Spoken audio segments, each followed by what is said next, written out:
Welcome back. One final point before we go tonight. London's murder rate overtakes New York City's for the first time ever. 12 murders in 19 days. Now you might be thinking, if only London had strict gun control, we wouldn't see all these murders. But oh no, wait. London does have strict gun control. It's almost as if liberals are spreading fake news when they claim the fewer the guns, the lower the crime rate. Not in London. It's almost as if homicide isn't a weapon problem. It's a person problem, because guns don't kill people, people kill people. In London, people kill people with knives. This, of course, prompted our favorite British pundit, Piers Morgan, who I do actually like, by the way, even though he is fantastically wrong on gun control and our Constitution. This prompted Piers Morgan to defend the gun control policies that left these 12 victims in 19 days unarmed and unable to defend themselves. In fact, Morgan took it a step further, insinuating that a full ban on all firearms here in the United States was what the Founding Fathers intended. Morgan said, and I quote here, "The Second Amendment was about arming people as part of a well-regulated militia, not as a bunch of unregulated Rambos. Have you studied the history of the Second Amendment? Try reading up on it. It was never intended to mean an individual's right to bear arms outside of a well-regulated militia." So, a well-regulated militia. It's the first argument liberals make when they're trying to take away our guns, right? Never mind that the Heller ruling from the Supreme Court reaffirmed the Second Amendment protects individuals' right to bear arms.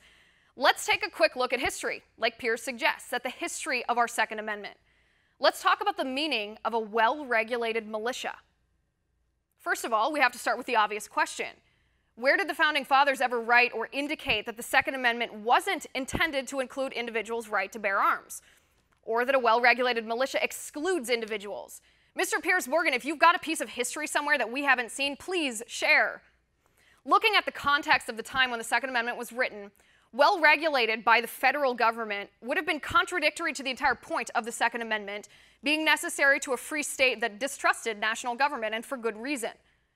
The point of the Second Amendment was to provide defense to citizens against a tyrannical standing army. So why would the founders give the same government that controlled the army power to control individuals' right to bear arms to defend themselves against such a government? That doesn't make any sense. Now, before you say the founders meant state militias to protect against a standing national army, let me ask you this.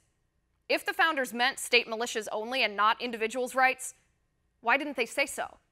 But the Second Amendment says the right to keep and bear arms is retained by the people, not the federal government, not the state government, by the people, individuals.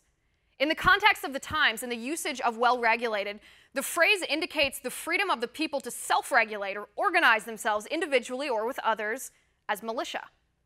As Alexander Hamilton wrote so clearly in Federalist Paper number 29, if circumstances should at any time oblige the government to form an army of any magnitude, that army can never be formidable to the liberties of the people while there is a large body of citizens, little if at all inferior to them in discipline and use of arms, who stand ready to defend their rights.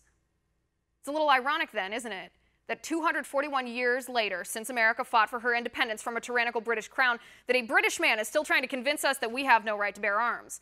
That tyranny is literally why we broke away from you in the first place. And that is my final point. You can reach me on Twitter at Liz_Wheeler. If you like the show, please send me an email at oann.com/contact. In the meantime, catch us here tomorrow at 9 p.m. Eastern, and until then, have a good night.